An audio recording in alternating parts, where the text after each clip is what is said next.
মজলিসের কেন্দ্রীয় নেতৃবৃন্দ,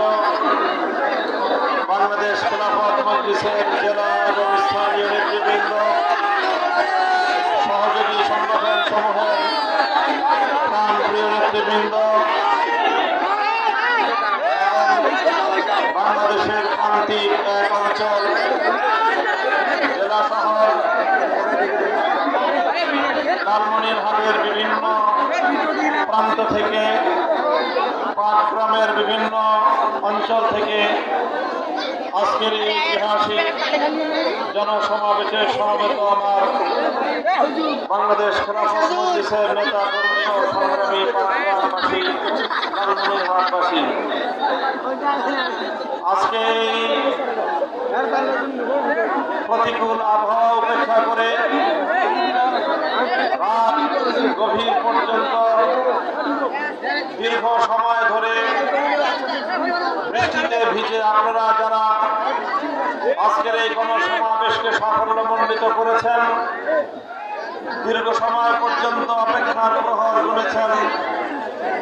আমরা দোয়া করি আল্লাহ পাক রব্বুল আলামিন আপনাদেরকে উত্তম বিনিময় দান করুন। সংগ্রামী সাথী ও বন্ধুগণ, আজকের এই বৃষ্টি ভেজা গণসমাবেশে দাঁড়িয়ে আমি সর্বপ্রথম মহান আল্লাহ রব্বুল আলামিনের দরবারে কৃতজ্ঞতা প্রকাশ করছি যে মহান রব্বুল আলামিন বাংলাদেশের মানুষের বুকের উপর জগদ্দল পাথরের মতো চেপে বসা যুগের লেডি ফেরাউন খ্যাত ইতিহাসের বর্বরতম নরঘাতিকা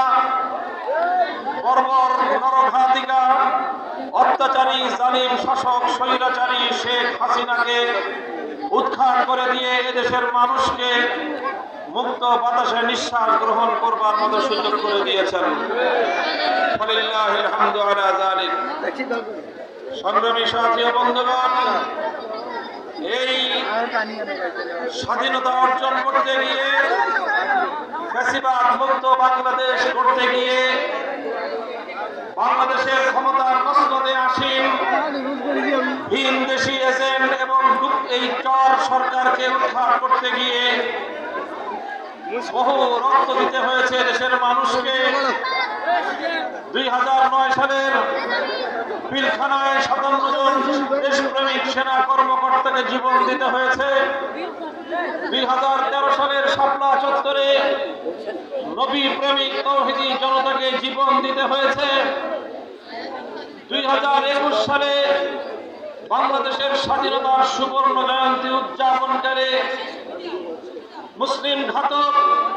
নরেন্দ্র মোদীর আগমনের প্রতিবাদ করতে গিয়ে জীবন দিতে হয়েছে 25 জন হেফাজতে ইসলামের নেতাকর্মীকে। সর্বশেষ 2024 সালের জুলাই এবং আগস্টের গণ অভ্যুত্থানে ফ্যাসিবাদ বিরোধী বৈষম্য বিরোধী আন্দোলনে বাংলাদেশের প্রতিটি জনপদে রক্ত ঝরেছে, প্রতিটি জনপদের মা সন্তান হারা হয়েছে, প্রতিটি জনপদ থেকে স্বজন হারানোর আর্তনাদে আল্লাহর আকাশ বাতাস পর্যন্ত কেঁপে উঠেছে। সেই 2024 সালের জুলাই এবং আগস্টের রক্তঝরা বিপ্লবে গণ অভ্যুত্থানের সময় শাহাদাত বরণকারী 2 সহস্রাধিক বাংলা দামাল সন্তান, যাদের রক্তের সিঁড়ি বেয়ে